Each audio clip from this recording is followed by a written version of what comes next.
भगवते वासुदेवाय ओम नमः भगवते वासुदेवाय ओम नमः भगवते वासुदेवाय ओम अज्ञानतिमिरान्धस्य ज्ञानाञ्जन शलाख्य चक्षुरुन्मिलितं तस्मै श्री गुरुवे नमः। नमो ओम विष्णुपदाय कृष्णपृष्ठाय भूतले श्रीमती भक्ति वेदांत स्वामी नित्य नामिने नमस्ते सरस्वती देवी गौरवाणी प्रचारिणे निर्विशेष शून्यवादी पाश्चात्य देशतारिणे जय श्री कृष्ण चैतन्य प्रभु नित्यानंद श्री अद्वैत गदाधर श्रीवासादि गौर भक्तवृंद। हरे कृष्ण कृष्ण कृष्ण हरे हरे, हरे Ram Ram Ram Hare Hare. So welcome everyone for the 6th day of this spiritual journey of ours.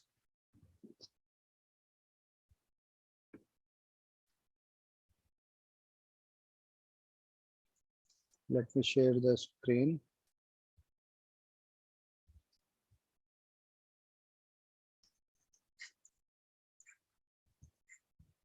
Mataji, can you see the screen? Yes, Prabhuji, it is visible. Okay. Since today is the 6th day, yesterday we talked about karma yoga. That means the karma which we are dedicating to our Supreme Lord. So if you see, we have covered all the 5 chapters. The first chapter was the day 1, wherein Arjuna inspected the armies of both the sides, and then he lamented on various reasons for not to fight it. He gave 5 reasons, and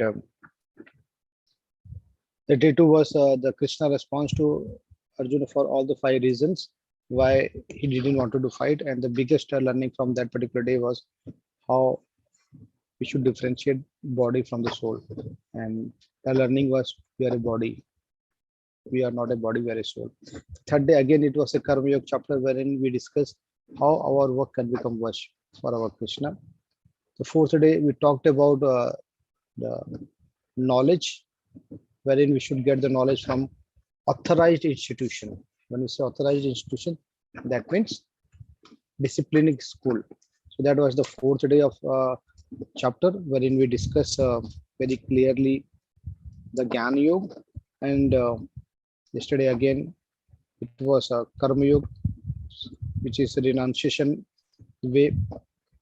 How should our karma be happening so that it goes into the lotus feet of Krishna? And the most important thing, we should do our karma. We should do our work without thinking about the result of the work. We should not do fruitive works. We should do niskam karma, that we discussed yesterday. Today is Dhyana Yoga.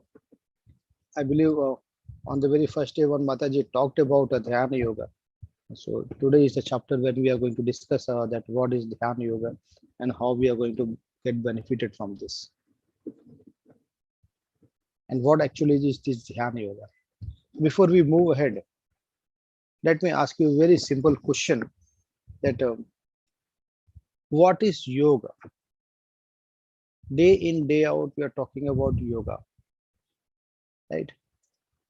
And yoga, which was lost some years before, has been again reinstated by some of the eminent personality of current times.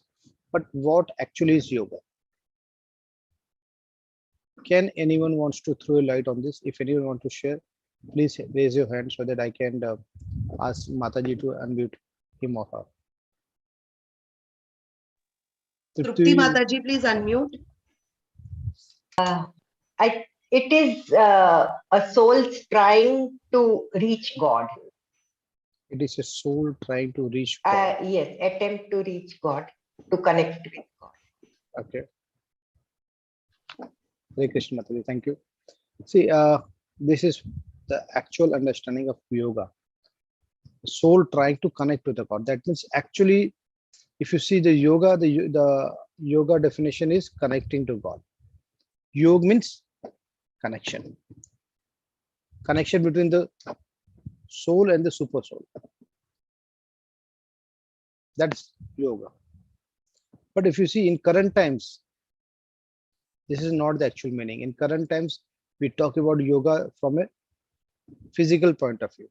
We do all this Kapalbhati, Anulom, Vilom, Bhastrika, Pranayam. This is good for physical benefits, but it doesn't have any spiritual benefits. Neither it helps us to get connected to the God. So if you see, actual yoga is connecting to the God, and in this small portion is of physical yoga, and we are nowadays concentrating on physical yoga. That means when we talk about yoga, then yoga postures comes into the picture. How should we sit straight?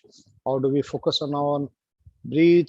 How should we do anulom, vilom, kapal bhati? This is what we do, but that is incomplete yoga. Actual yoga is karma yoga, jnana yoga, ashtanga yoga, bhakti yoga. This is the actual yoga. Let's see what's happening in current times.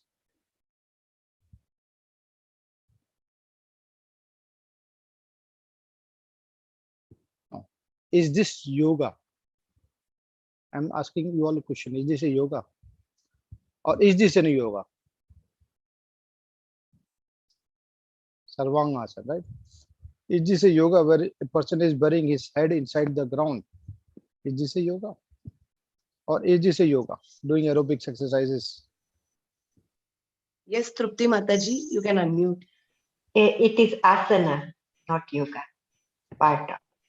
True. Someone who knows this can only can answer. But people in general talk about this yoga. In general, they consider it as yoga. Now, another form of yoga, beer yoga. That means doing aerobic exercises by drinking beer. This is a modern yoga. Goat yoga. This is all have physical benefits. Mental benefits, no. There is no mental benefits. Neither there is any connection been established between the soul and the super soul. Office chair yoga. Doing an yoga sitting into the office chair. Many books have been published. Many books has been published to this yoga. Yoga chair, yoga for kids, and yoga for pregnancy, yoga for physical, mental health, yoga for wellness, yoga for tennis, office yoga, weight loss yoga, and many more things. But in true sense, it is not any yoga. We generally consider it as an yoga, but it's not any yoga. Yoga means something wherein we establish our sambandha. We establish our relationship with the soul and the super soul. So let's take the first sloka of today. The first sloka says that Shri Bhagwan Vachah Anashita Karmaphalam Karyam Karma Karoti Ham Sa Sannyasi Cha Yogi Chana Ni Agni Cha Chakriya. That means the Supreme Personality of Godhead is saying one who is unattached to the fruits of his work. See, again, Krishna is emphasizing on the same thing which we discussed yesterday.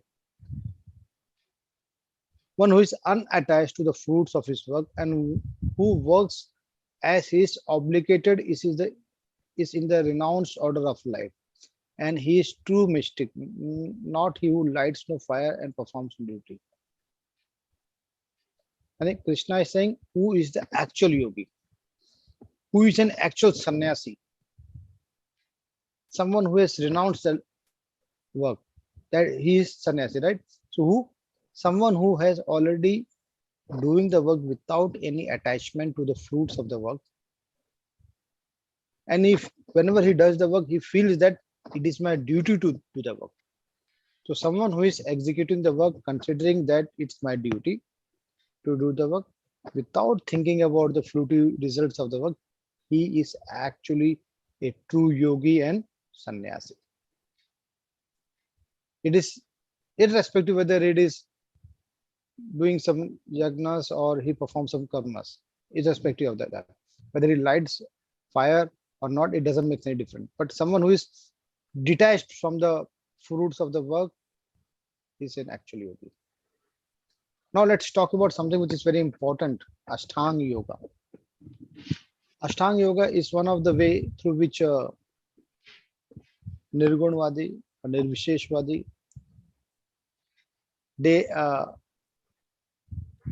wants to meet, they wants to be get amalgamated in the Jyoti Rup,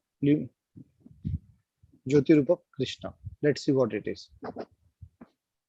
So when we say Ashtanga Yoga, that means 8 kind of yoga. The first is Yam, which is external disciplines. Second is Niyam, that is internal disciplines. Third is the posture, that is the sit, meditation sit. Fourth is the Breath control, that is pranayam. Fifth is withdrawal of senses, that is pratyahar. Sixth is concentration, that is dharana.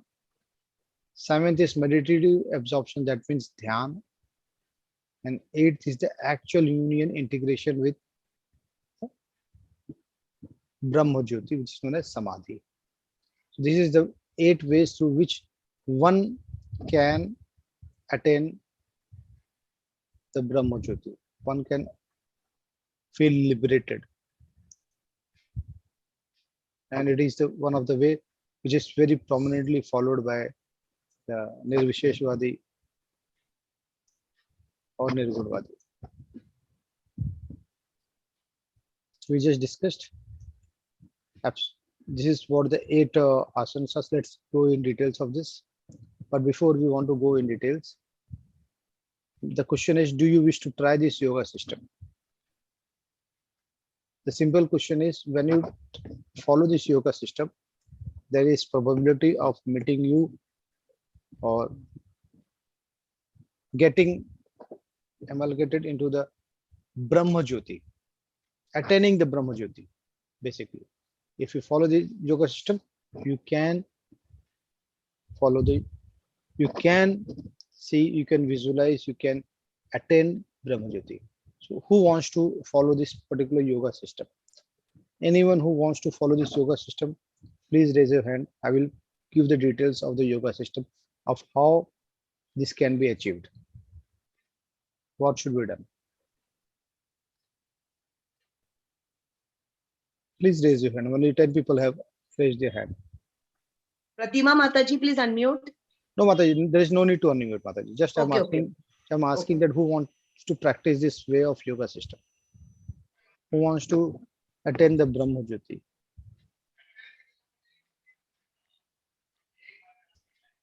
So 110 out of 110, only 26, 27 participants wants to attain the Brahma Jyoti.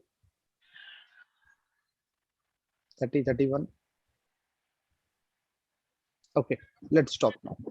I understand that if not all of you, but some of you wants to follow this particular yoga system.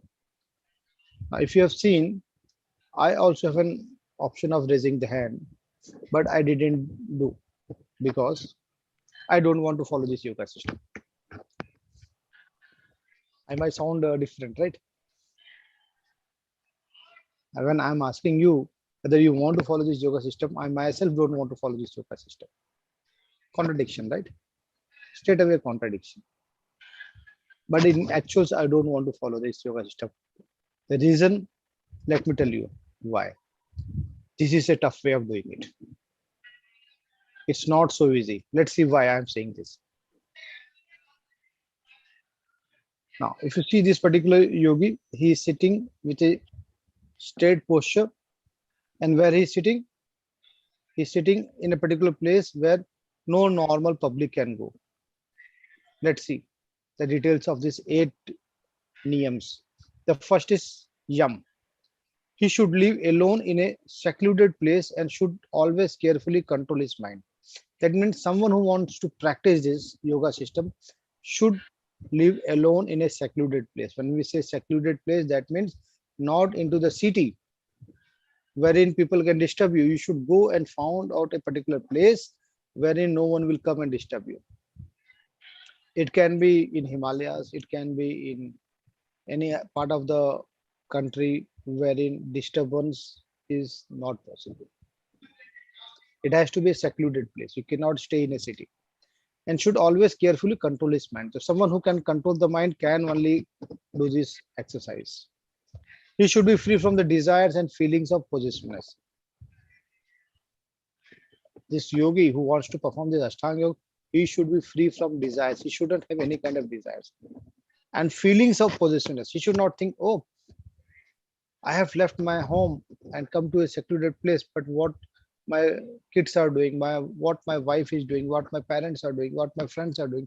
Oh, my friends are doing weekend parties and I'm sitting here doing nothing, just trying to do some dhyana. Then it's not possible. He should be free from desires and feelings. The next is niyam. He should regulate in his habits of eating, sleeping, recreation, and work and mitigate all material plants by practicing the yoga system. He should control, he should be very well regulated in the habit of eating, sleeping, recreation, because he is staying in such a place where he is alone. No one is going to cook food for him. Neither he can order any pizza, burger, or any kind of biryanis there. He has to eat what is naturally available there. Kandamul. He has to eat the plants and the roots of it. Sleeping, he had to control his sleeping also. He has to control his desires of recreation or work. And all the material pains, material thinking should be cleared. He should not say, oh, I cannot sit in a particular posture because I am too old. I cannot bend my foot. There's a problem in my knee. No, cannot say that, because this yoga system demands a particular posture. If you cannot do that posture, you cannot. The asana, very important. Spread grass on the ground. How you should take asana? Spread the grass on the ground and then cover it with a deer skin. You have to cover the ground with grass, and the ground should be a level one. It should not be up and down. It has to be a level one, and you have to cover the ground with grass, and on top of it that deer skin. The seat should neither be too high nor too low and should be situated in a holy place. So that means the secluded place where you have to perform this yoga system has to be a holy place. It has to be something on in the banks of the river of Himalayas or similar things.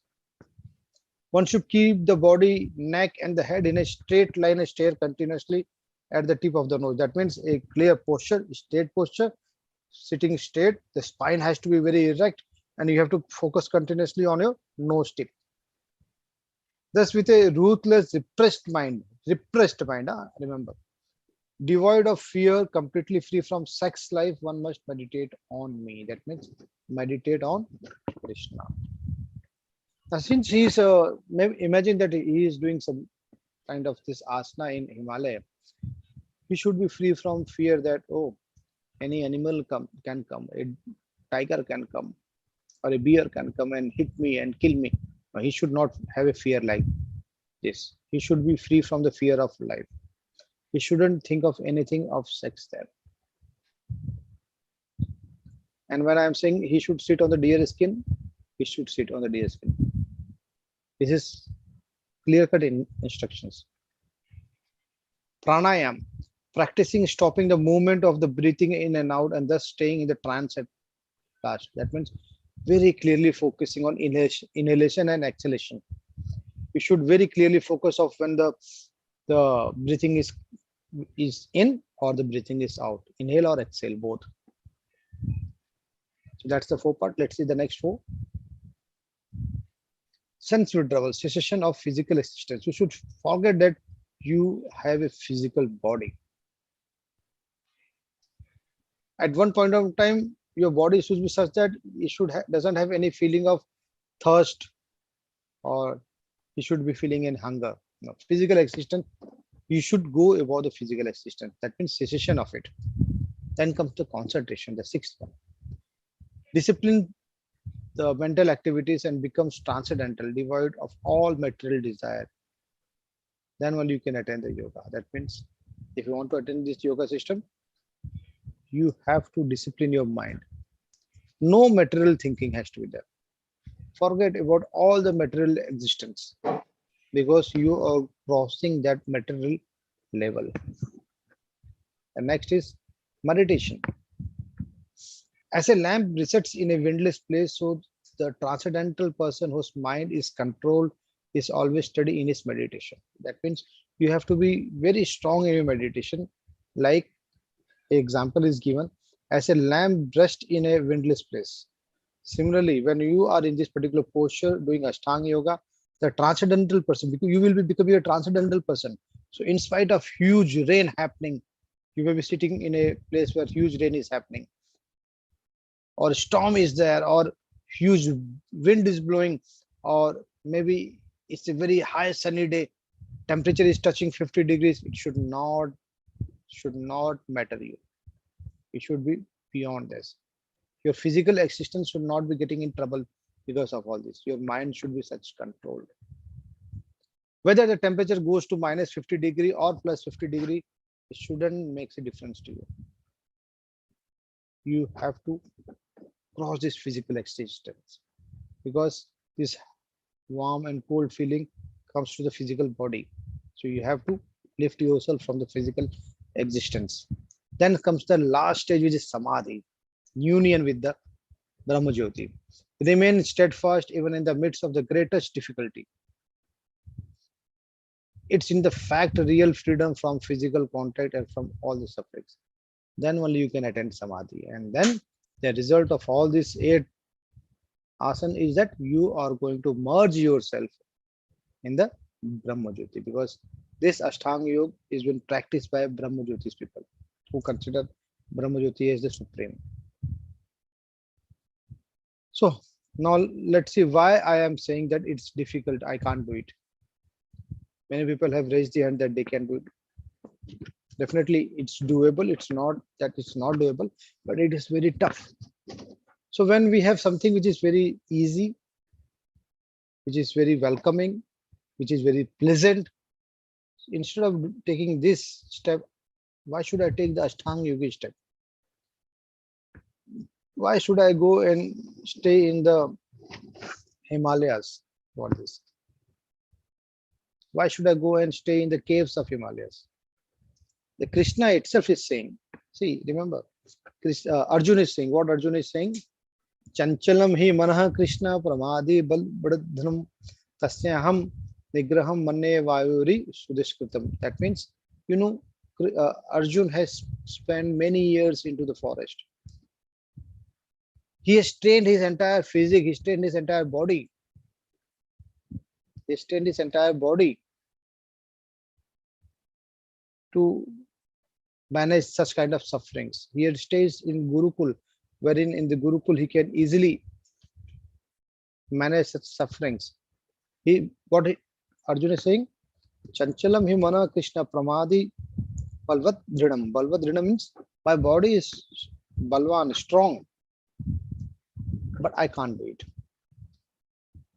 Because for the mind is restless, turbulent, obstinate, and very strong. The mind is what?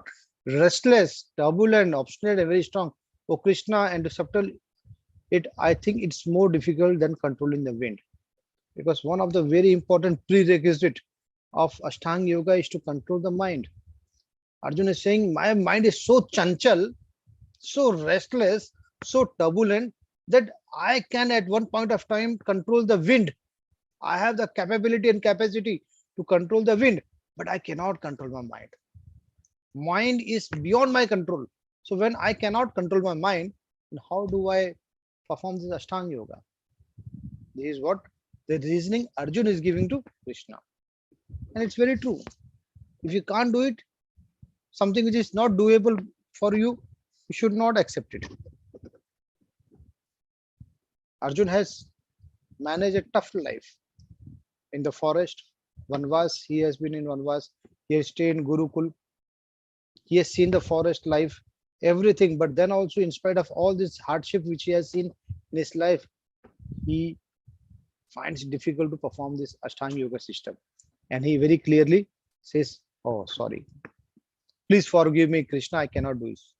I can control wind, but I cannot control my mind.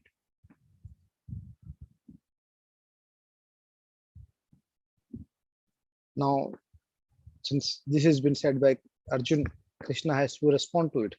What Krishna is saying? Sanshayam mahabaho mano dunigraham chalam abhyasentu kauntena vairagyan sha yuhote. That means you are right, Arjun. Lord Shri Krishna is saying, O mighty armed son of Kunti, it is undoubtedly very difficult to calm the restless mind. Very, very difficult. I understand. I support you that it is very difficult to curb the restless mind.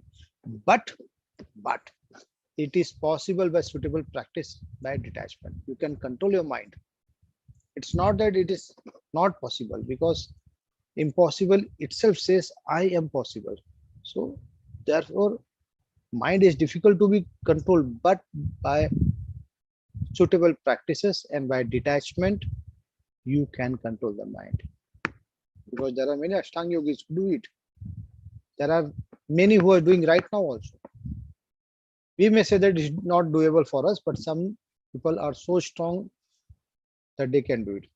So the question is mind a friend or an enemy?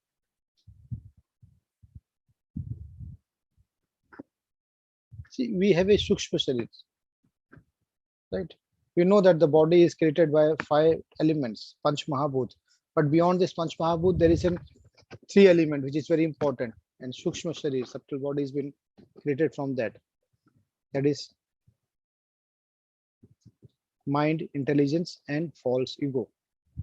Neither we can see the mind, neither we can see the intelligence, neither we can see the false ego. But because of these three, a body has been created. That's known as Sukshma body, subtle mind, subtle body, sorry. So we cannot underestimate it because these three things governs us, and they have the entire capability to either make us or break us. So is a mind a friend or an enemy? That's a question. If we train the mind to be positive, it's a friend of us. If not, then it's an enemy of us. Let's see the next slide. It very clearly says, mind is like a fire. When controlled, miracle can happen. Miracle. That means you have trained the mind in a positive way and you can derive the miracles from it. But if the mind goes out of control, destruction can happen. Suppose there is two persons are quarreling each other, and there are heated arguments going on between person A and person B. If your mind is in control, you will try to cool down the situation, trying to understand others' viewpoint, and at the same time you will make the other person understand your viewpoint. But if your mind is out of control and you want to teach a hard lesson to the other person, then what you will do? You will took out your pistol and fire him, and the person will be dead. And if the person will be dead, then the law of the land will take an action. You will be put behind the bars. So if the mind is out of control, then destruction will happen or not. If mind is controlled, a worse to worse situation can be easily controlled. So one of the learning of today's lesson is that we have to control our mind. We have to train this. It's not an easy task. If you can control the mind, many issues, miseries of life will be automatically solved. Let's not be the slave of our mind. Let's be the controller of our mind. See, today attendance has further gone down. 115 people are there right now. People are enjoying their Sundays, weekends. But we never know that how many weekends, how many Saturdays, Sundays we have in our life. So whatever we have, we should make use of it positively. Let's not go on a long drive on a weekends. Let's not go for a pub party. Let's not go for a non-veg party. Let's not enjoy a short vacation in the weekends. That's not we are meant for. We are meant to make use of our life. So in spite of being a Saturday, Sunday weekends, is that I know we prefer to do enjoy the weekends. But see, 116 people, you and me are sitting here discussing something which is really very, very important. We also a weekends, right? Like others, we also have a right to enjoy the weekends. But the right enjoyment is this. The right enjoyment is this, not that one. That's material enjoyment. And how much you try to enjoy this materialism, you cannot satisfy your senses by this. But if you train our mind in this particular kind of enjoyment, then every day is a great day for us. It's Shloka 6 very clearly says, for him who has conquered the mind is the best of the friends. But for one who has failed to do so, his mind will remain the greatest of the enemy. Very important. Very, very important. If you want, people say that I have less of the friends, I have more friends. having an external friend, that's a different thing. But someone, if you want to have a good friendship, then only two people should be having friendship. Like you should have friendship with Krishna. There is no one like Krishna as a friend of yours, and another friend should be your mind. Only two friends are sufficient. You don't need a third friend. It very clearly says, Bandhu Atma Atmanam Tasya Yena Atmana Ev Atmana Jitha Anatma Tu Shatrutve Vartit Atma Ev Shatruvatah. That means train your mind to be beneficial for you. Let's see the next question. Something which is very important. This question is for every one of us. And part of the question was discussed some days before also. Now, Arjun is asking a very important question to Krishna that, oh Krishna, what is the destination of the unsuccessful transcendentalist who in the beginning takes to the process of self-realization with faith, but who later desists due to worldly mindedness and thus does not attain perfection in mysticism? That means someone who has started the spiritual journey,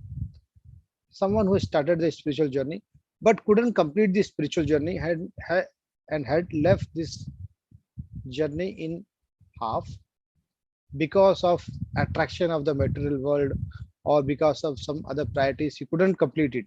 So what is going to happen with that particular person? Like on the very first day 265% were there, then later on slowly the attendance has gone down. If someone has listened to this spiritual discourse of Bhagavad Gita, or someone has done some mala jap of Hare Krishna, but just some initiation of the spiritual work has happened, but couldn't complete it or couldn't go much further in this. What should be the result of it? This is the question, and this is what even we think that, okay, today we are doing a spiritual work. What if we can't complete it? Maybe we have death, maybe suddenly we die, or maybe we have some other priorities and we somehow couldn't give time to these spiritual activities. Then what will happen? What will be the result of this thing? Then Krishna is answering in the 42 shloka. Very clearly it says,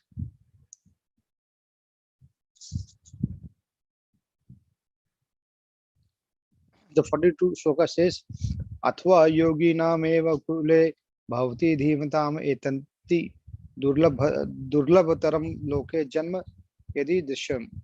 That means the unsuccessful yogi, after many years of enjoyment on the planets of the pious living entities, is born into a family of righteous people or into a family of rich aristocrats.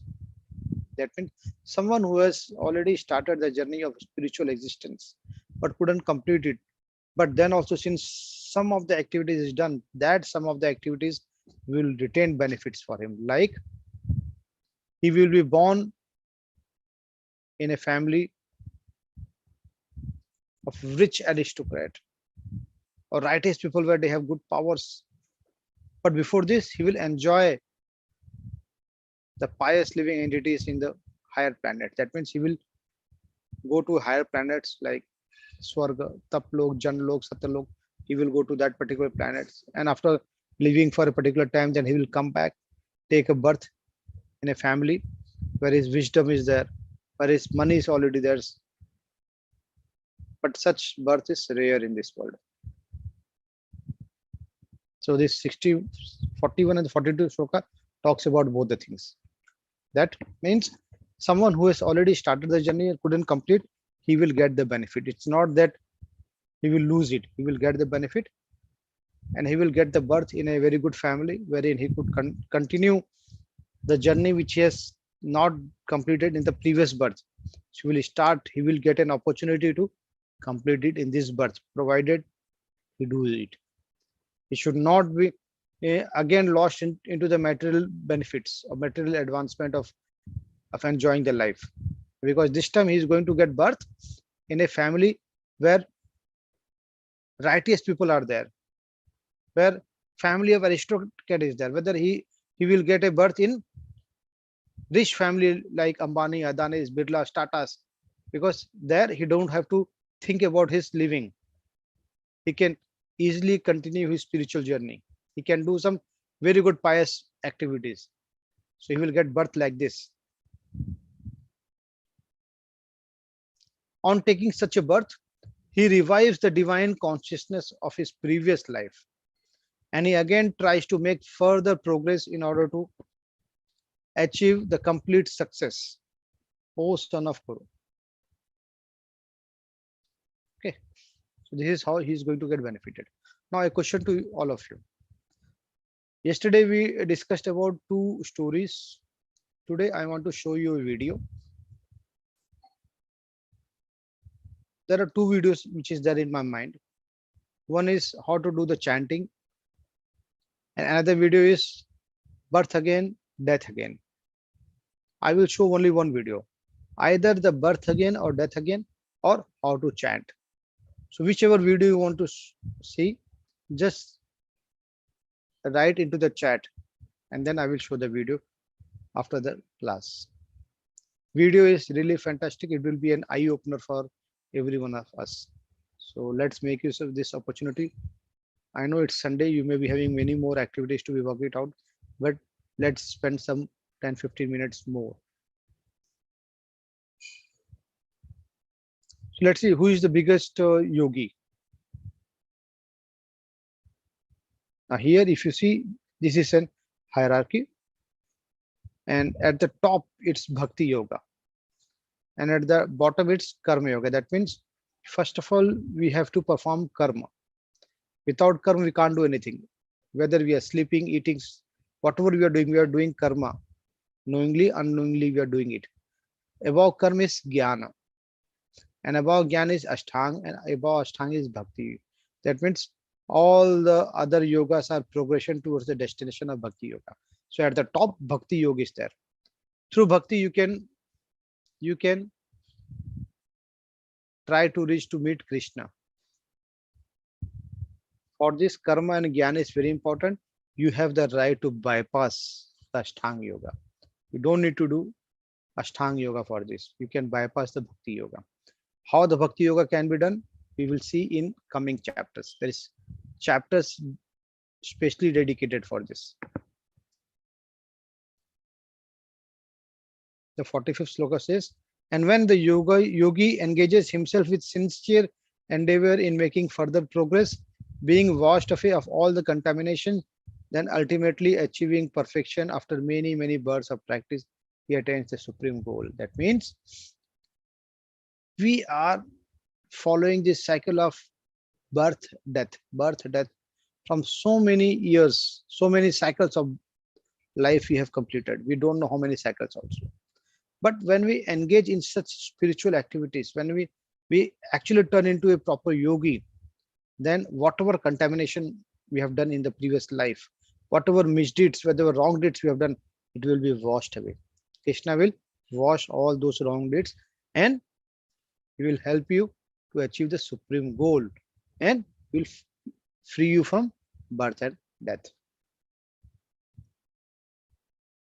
The 47th sloka, last sloka of today's, very clearly says, and of all the yogis, the one with great faith, who always abides in me, thinks of me within himself, and renders transcendental loving services to me, is the most intimately united with me in yoga and is the highest of all.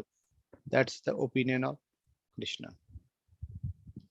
That means when we surrender it to Krishna, if we want to actually do the service in the lotus feet of Krishna, then there should be no ifs and buts, no kintu parantu. We have to surrender with complete devotion and dedication. I normally say we should have Shraddha, we should have Samarpan.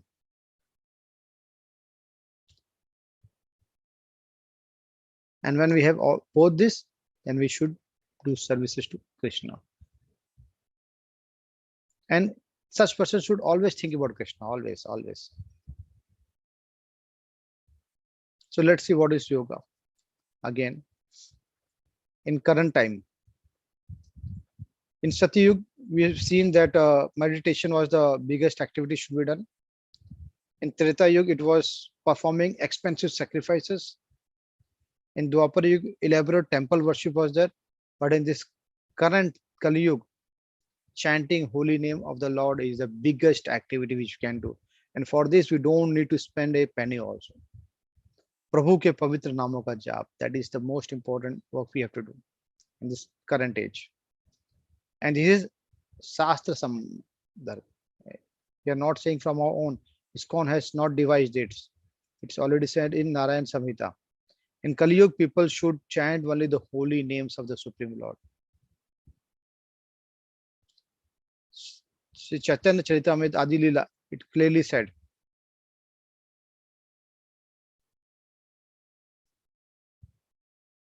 that what we should do, what jap we should do, what chanting we should do. Hare Krishna, Krishna Krishna, Hare Hare, Hare Ram, Ram Ram, Hare Hare. This is the one which can save us from the miseries of the life. And when we do individual chanting, that is actual chanting. But when we do this chanting with music, it becomes Sankirtan.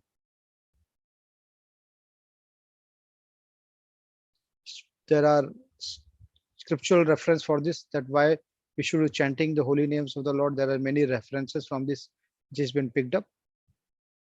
In Srimad Bhagavatam 12.3.51, it has been said that this is the only way to elevate ourselves. Yajnanam jap yagyo asmi. That means we don't have any other way. समस्त यज्ञों में पवित्र नाम का संकीर्तन ही करना चाहिए. This is what says. Yajnanam jap yagyo asmi. Now let's see what some do's and don'ts for the Mahamantra. So when do we chant? What are the do's and what are the don'ts? Chanting the Panchatattva mantra before starting to chant the Hare Krishna Mahamantra. So when we chant this Panchatattva mantra, which is Jai Shri Krishna Chaitanya Prabhu Nityananda Shri Advaita Gadadhar Srivasadi Gaur Bhakti Vrinda, it helps us. If suppose by mistake we forget to chant properly, we don't do chanting properly, or we miss one of the rounds, then this will help us. This will forgive us. So this Panchatattva mantra should be done before we actually start the chanting. Before we move the first bit, this should be done. And chant audibly, loud enough to hear the mantra, but it should not be so loud that other people get disturbed. Pronounce each name distinctly, Hare Krishna, with Ram. It should not be that Hare Krishna, Krishna, not like this. It should be Hare Krishna, Krishna Krishna, Hare Hare, Hare Ram, Ram Ram, Hare Hare. Very clearly, pronunciation should be done. With respect, devotion, and concentration, chanting should be done. You can chant in any place, sitting, walking, facing any direction, any time. You can chant at any time. However, it is recommended to chant during the early morning hours. That is Brahma Muhurt, that is preferable, but not mandatory. As per your convenience, you can chant in any part of the day. You can chant either before or after taking bath also. It's not necessary that you can chant only after taking bath. It is recommended to chant by keeping the count. You should count. Should not count on fingers. That is not preferable, not recommended. Better to have chanting beats.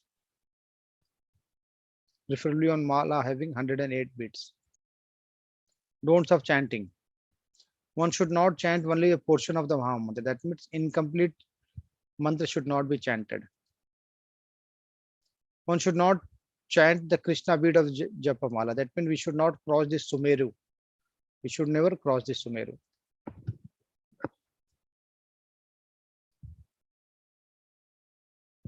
One should not chant while reading a book or a newspaper or watching TV mobiles. That means concentration during chanting is preferable. What are the benefits of chanting? You will be free from anxiety and stress. You will have peace of mind. You will have real happiness. You will be enlightened. So what is the life lesson today? A mind full of thoughts about money cannot concentrate nor meditate. So if your focus in the life is money, money, money, money, then no one can help you out. For this, you should remove this money factor for some time at least. At least when you chant. At least when you chant, that time you should not think of the money. A mind full of thoughts about money cannot concentrate nor meditate. At least during chanting, you should not do this. So with this, the chapter is over. I will show you the video. Please be with us.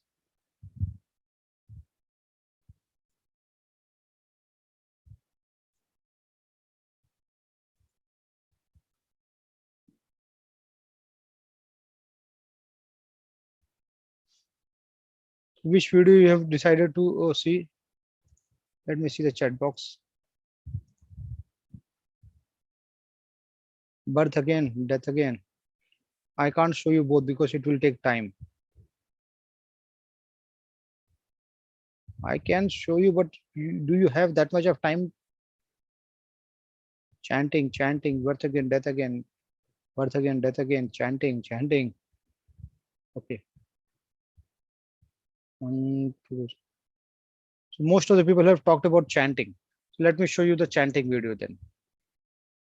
And if you want, if you have time, then we can think of showing the other video, or else we will show the video on any other day.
Hare Krishna.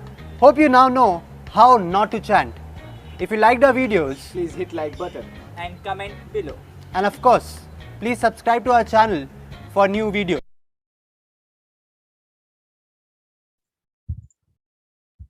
So we have seen the video of how to do the japa.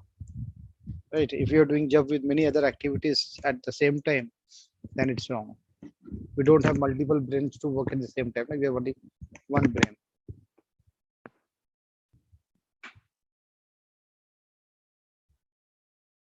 Okay. Then we are good to go. We can have questions from today's chapter. Mataji, you can take questions today. Hare Krishna.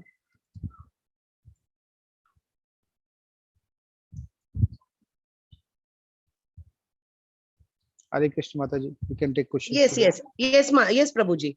Yeah. Usha Pai Mataji, please unmute. Hare Krishna, Mataji.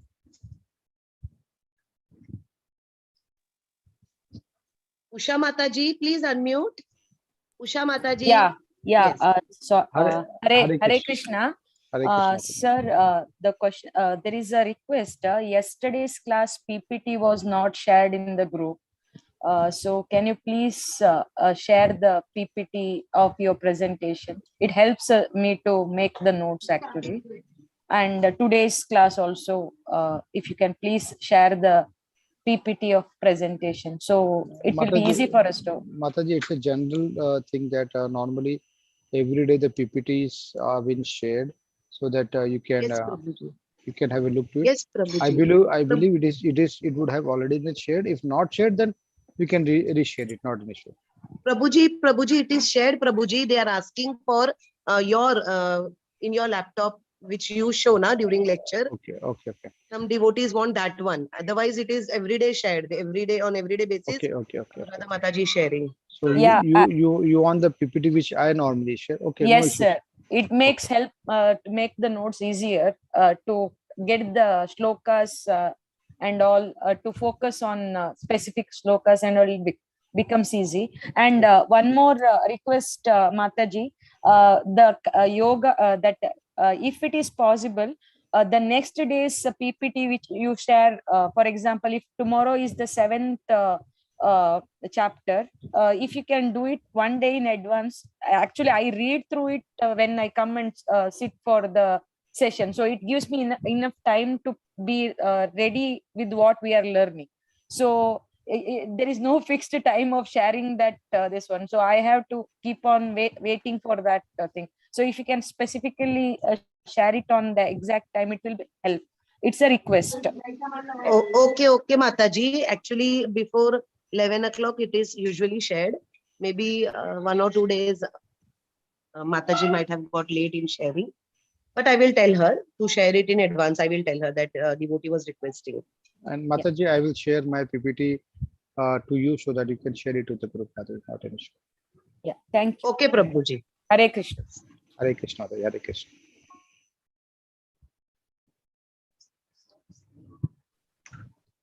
Hare Krishna, Prabhuji. Hare Krishna. Prabhuji, Mataji. there Hare is Krishna. a link, I suppose, from the Mangalore ISKCON temple. At 5 o'clock, they have a group chanting. If that can be shared, even we can start at Brahma Muhurta. Maybe Brahma Muhurta starts at 4:30, but at least at 5 o'clock, what the chanting starts. Even we can start chanting if it's possible. If you can share the link. Definitely. Mataji, we have the entire temple program list available with the links. Can you share that into all the groups, Mataji? Yes, Prabhuji. The temple link we have. Yes. And everything is mentioned according to that schedule. We can, like it is mentioned 4 o'clock this, 4 or 5 o'clock that. Yeah, that Okay, will be good. Yeah. But I would request every one of you to please download the message, because if you see, we have many such groups into the WhatsApp. That's why we have started this disappearing message. So if you don't download it immediately, then after 7 days it will disappear. Yes, disappear. Yeah. So you have to download all the data. Okay, Prabhuji. Hare Krishna. Hare Krishna.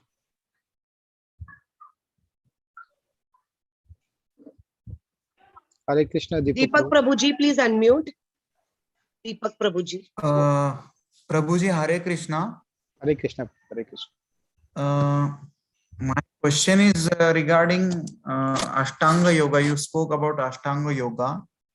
If one decides to do Ashtanga Yoga, then he or she has to take sannyas from all the things, because the in Ashtanga Yoga you said the last thing is samadhi, and samadhi is taken by, I mean, all the saints, you can say saints or big people, like you can say Maharaj or some saints, or like you can also say, I don't know whether, I'm not sure, but Swami Vivekananda also, they took samadhi in Kanyakumari.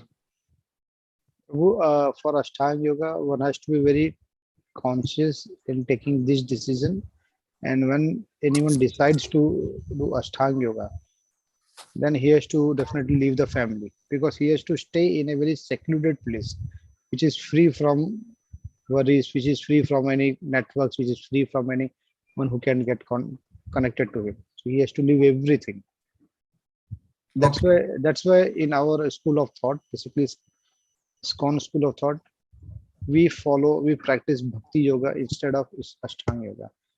The benefits which we are going to derive from Ashtanga yoga, the same benefits or maybe much better than that we derive from bhakti yoga.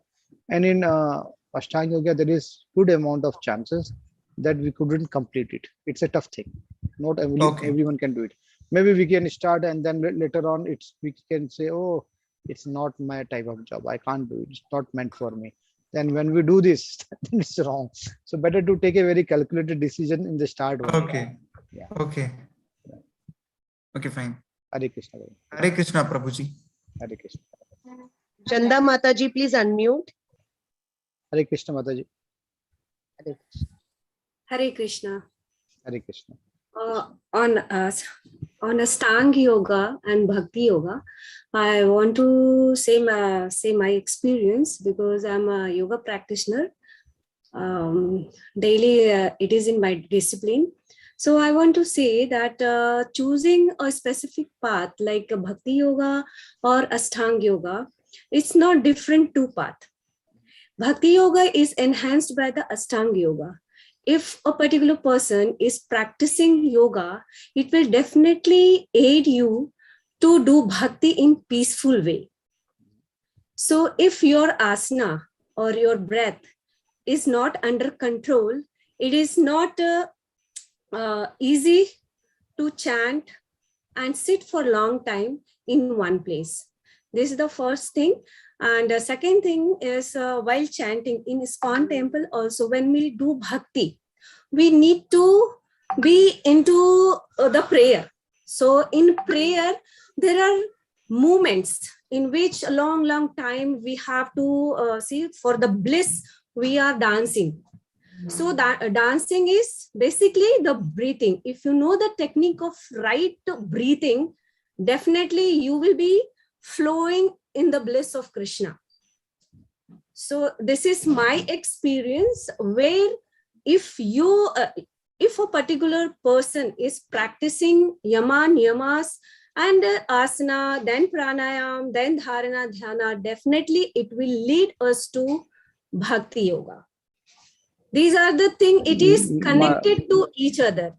Mataji, I completely agree that yes, to an extent, if we follow these practices, it will be definitely helping it out. But the Yes. entire Ashtanga yoga practice is not difficult. Sorry, it's not so easy. It's difficult. You can't Yeah, it's go. You difficult. can't go in a secluded place. Cannot leave your family. You cannot completely control your mind. You cannot live without food. So you can. This is something which is difficult. But something which we can source for our own benefit, then is nothing wrong in it. It's good. But we can take a portion of Ashtanga yoga for our benefit. Yes. But we cannot follow the entire full. And this is basically And there are some people who can do it, but they are rare. They are rare. Not everyone. At least I cannot do this Ashtanga yoga. I cannot. Okay, I have a blood sugar problem. If I can't eat for some time, then it will be a problem for me then. Sir, I would like to tell you, I want to definitely aid you if you wish, because sugar problem, everything can be controlled practicing this Ashtanga yoga, there are many things which you need to inculcate in your routine. That's it. Nothing you have to stop.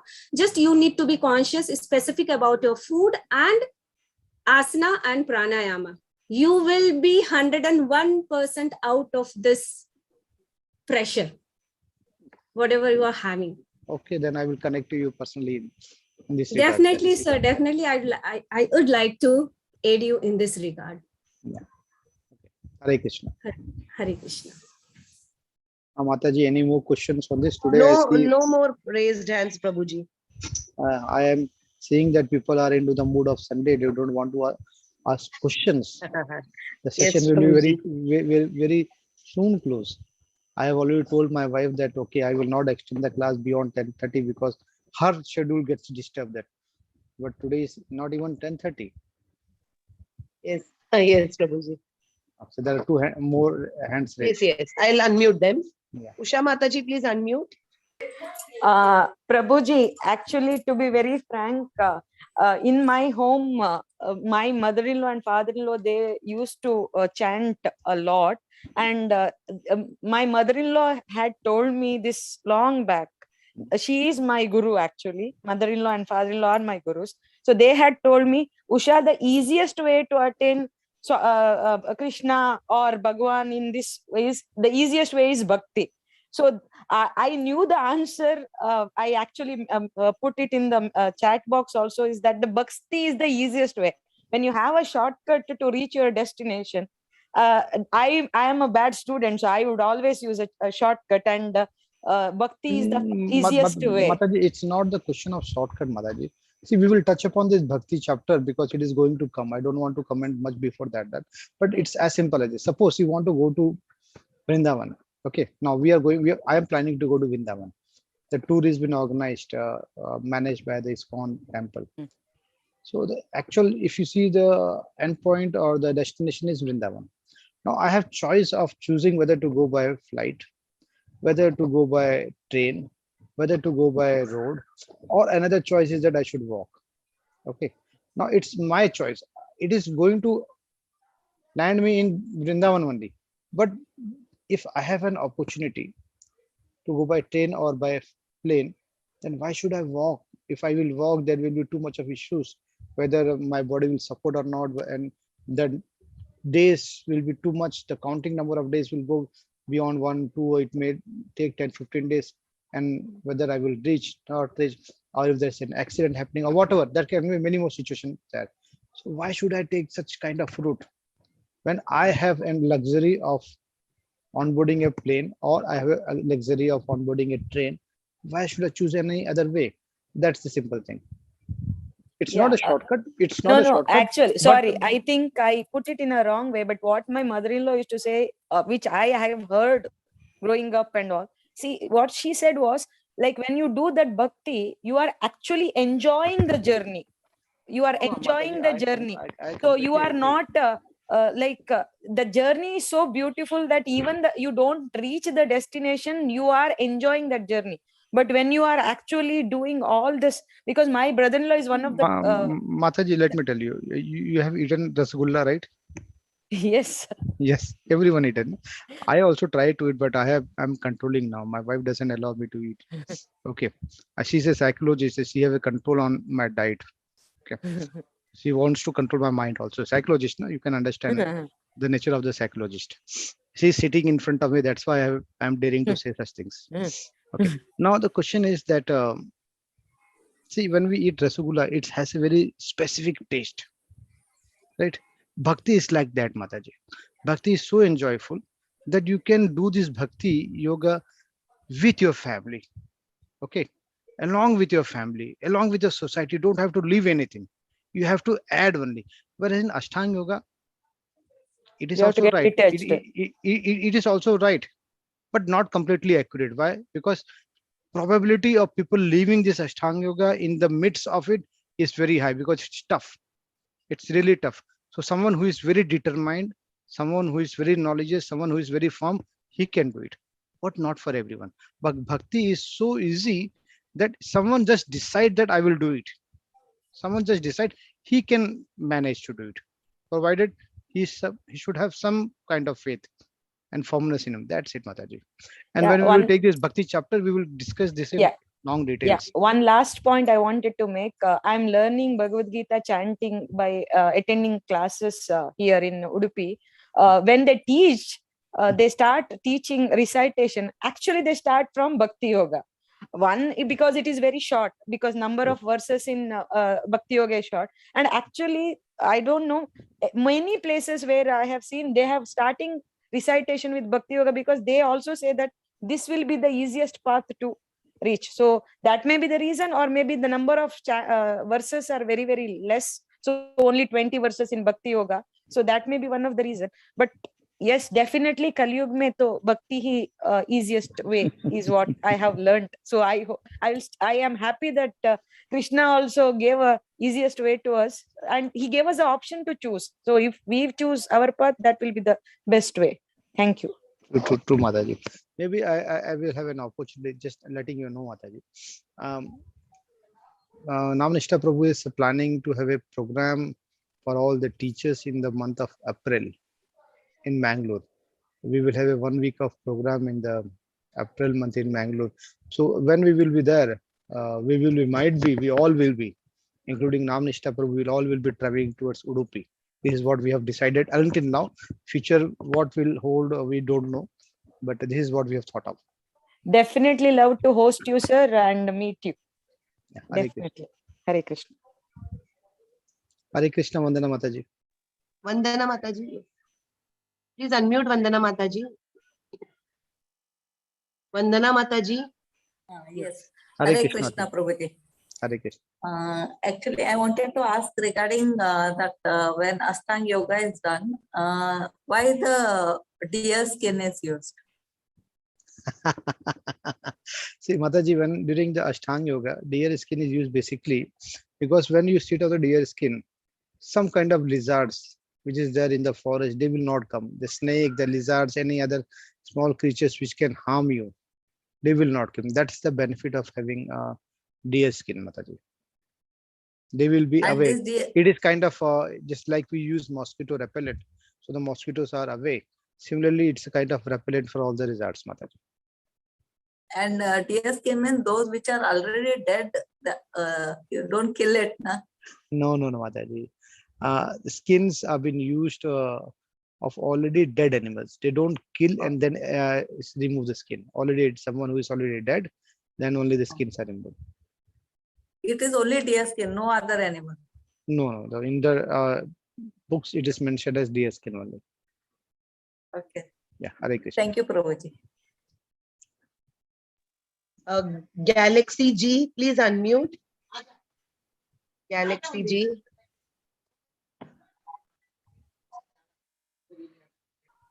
Hare Krishna. Yes, Prabhuji.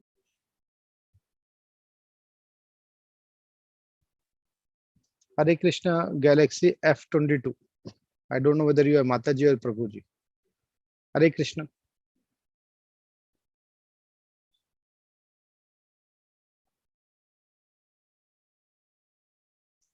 Hare Krishna. You are unable to unmute yourself. Hare Krishna. Hare Krishna. Hare Krishna. Actually, I want to ask something. I don't know whether it is quite clear. Actually, the thing is that you have said about chanting. No. So chanting with music, that is kirtan. No. So nowadays, I've seen somewhere around me, there are some processions going, and in that procession, they used to do some bhajan, not with generally we do bhajan with traditional things, but nowadays there are DJ music, different kind of music, secular music. I mean, that is like Bollywood music with mixed masala. Prabhuji, I got the point. When I say kirtan with sangeet, that that becomes is very sankirtan. nonsense. According to me, that seems very nonsense. Yes, because the purpose itself gets defeated then, Prabhuji. That is what I feel is the main thing that is bhakti. that is not in there. They just enjoy that thing. Just music. Prabhuji, They just enjoy the music and what. when I talk about Is it Sankirtan, appropriate? That is what I want to know. Is it appropriate Prabhuji, or I got a what point. the I got crowd is doing? Prabhuji, I got your point. See, when I say Sankirtan, that means Sangeet and Kirtan becomes Sankirtan. When we talk about this particular Sangeet, it is Vaishnav songs, Vaishnav Bhakti songs. I am not at all talking about any kind of Bollywood, Hollywood, or Tollywood songs. No. Not Bollywood. Actually, that bhajans, that Prabhuji, that nowadays bhajans also has quite been, different. that bhajan is also That not is right. Today they are in the nonsense. tune of music, Prabhuji. Yeah, that is very much nonsense. What I feel somewhere. But once I asked someone that, they said nowadays it has been a trend and No, people Prabhuji, it is enjoy not this trend. thing. It is something which they want to do it. It is, if you see in any of the ISKCON temple, you will never ever hear any kind of Bollywood music played during the chanting. We never encourage that because that's not the purpose. The purpose itself get defeated when we Exactly. add What I feel masala tadka to all this, Prabhuji. No, this is not the main encouraged. ingredient in bhakti, and I don't see someone with bhakti at that moment. That is what I wanted to ask. That is very nonsense. What I Absolutely, Prabhu. Absolutely, Prabhuji. Yeah. Hare Krishna. Thank you. Hare Krishna. Hare Krishna, Vikas Prabhu. Vikas Prabhuji, please unmute. Hare Krishna, Prabhuji. Hare Krishna, Prabhu. Yeah, so actually, I don't have a question. The thing is, I just want to thank you that, with this course, you have helped us to evolve spiritually.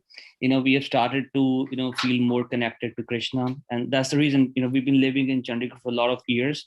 And today, for the first time, we visited Kurukshetra.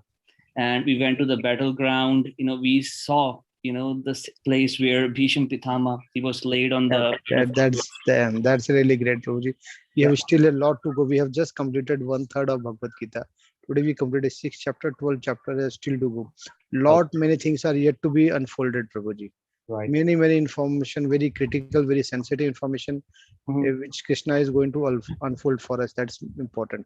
So be with us. We will enjoy this nectar of instruction which is shared by Krishna directly to us, and we will be really getting benefited, Prabhuji. I agree. And I can say, today's for the first time we have spent Sunday in the best way.